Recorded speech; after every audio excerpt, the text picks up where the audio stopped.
Hello and welcome to Angry Andy Reviews, and this is my review for Scream. Scream 5.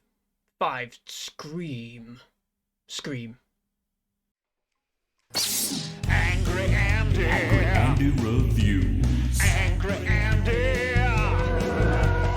Angry Andy. Angry Andy Reviews. Angry Andy. Angry Andy Reviews. Angry Andy. Angry Andy Reviews.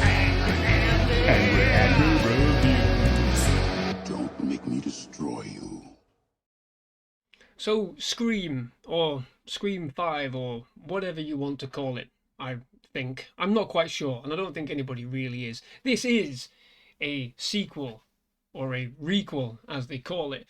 And, yeah, it is suitably meta, as the title suggests, and as the description suggests.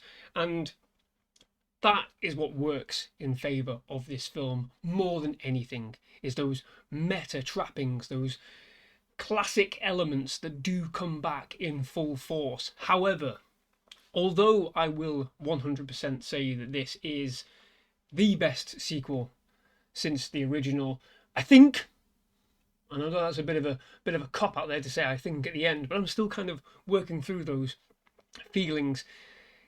This does work so much better as a sequel than any of the others that have come before it. It works so hard to work through every element of its meta edge that it's really, really surprising how well it does and how well it succeeds. The only downside for me in this film is the characters. The majority of them are so fundamentally forgettable. It's almost disappointing to a knife point, shall I say. The issue is that some of these characters are apparently connected in blood and family to all the characters from the original film in one way or another. And it works and yet it doesn't work at the same time. These characters, they're a shadow of the original characters, and to have that kind of connection really, really does take away from the threat, the anxiousness of anything that happens, because you simply don't believe it. I didn't believe any of the characters in this film, apart from the central cast, and the original, what they call them, legacy characters now. Is that what we're doing? Are we calling them legacy characters? Okay. And the film does make fun of toxic fandom. It really, really does, and it does it quite well. But it's a bit of an iffy subject, I think. And they go through that in this film, of like the negatives and the positives towards toxic fandom. And yet it doesn't really push it all the way. Yeah, one of them becomes a fucking killer. I'm not going to spoil anything. I'm not going to spoil who the killers are, but it edges towards that. You find out who it is based on toxic fandom. And okay, I get it, I understand it, but there's the danger in doing this, in pushing this meta sort of ideology with toxic fandom, that you're actually going to make toxic fandom worse, strangely enough. But that's a different subject altogether.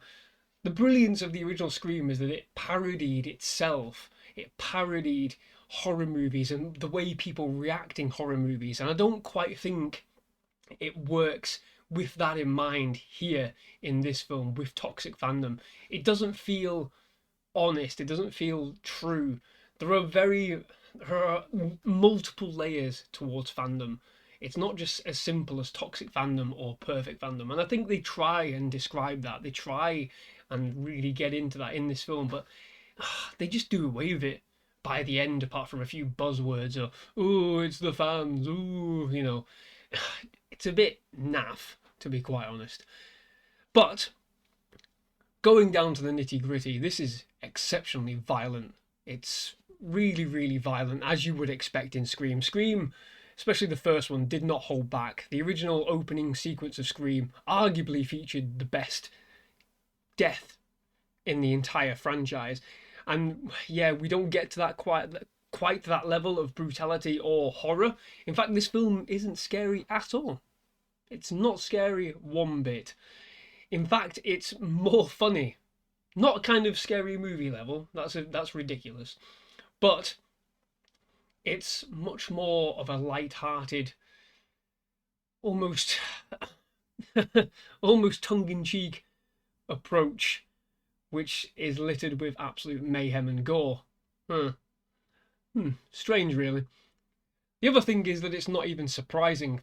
You can see who the killers are coming from a mile away. And yeah, they try and double cross you and flip you one way or the other, but again, without spoiling, it's plainly obvious who they are.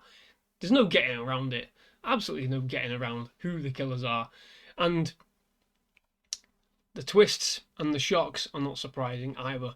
Unfortunately, there is a major shock in this film, which wasn't really shocking. Again, it's been expected, it's been anticipated for a very long time that something would happen to someone in this franchise, and it does happen, and you're left feeling oddly sort of disappointed, I'd say.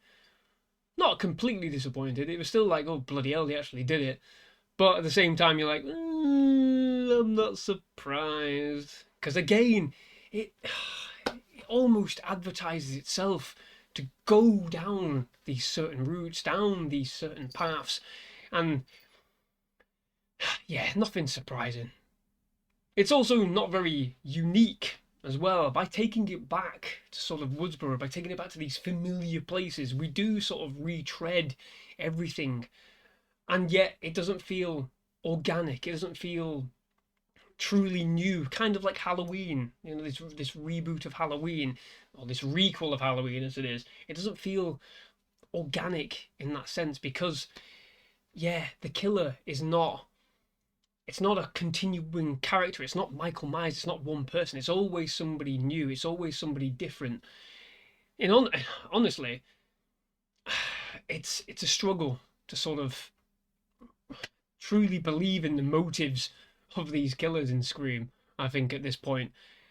And I wonder how, the rumours are they're going to carry on. I wonder how they're going to do it. I don't know how they can do it, to be quite honest. Honestly though, I think myself and the missus laughed more than we were terrified. But bone of contention, Ghostface himself wasn't clumsy enough. He just wasn't clumsy enough. So many of the good moments about Scream, what make the killer such a human force and yet seem sort of like an ethereal being, is that he can be chasing someone and get absolutely ploughed by a vase or a bicycle being pushed down the stairs, or he can run into a living room and trip over a light and then fall into a couch. That gives them the opportunity to get away and yet still be able to catch up with them. We don't really get that in this film. We get one moment which leads into the shock, and yeah, it's not funny. It's not funny. And that's the thing. The comedy comes from lines, snappy lines of dialogue, and the dialogue is pretty good in this film, I will give it that.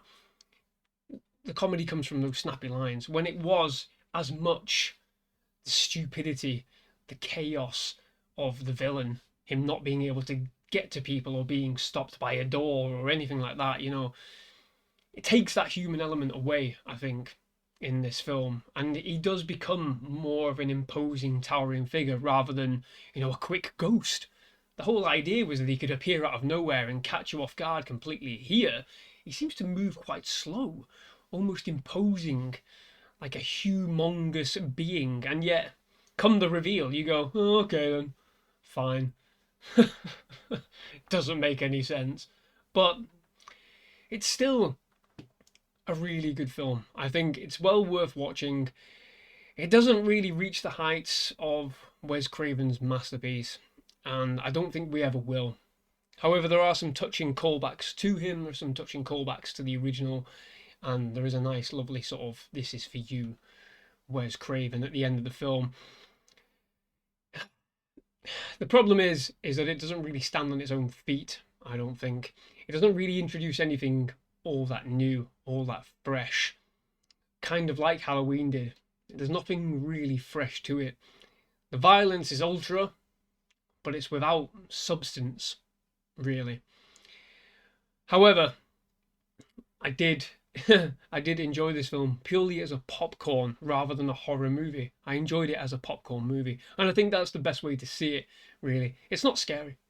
It's honestly not scary, and yet it's so much fun at the same time. Don't make any more, but you know the score by now, don't you? Cause let's face it, baby, these days, you gotta have a sequel. Ah! Ah! Don't do any more, please. Bye-bye.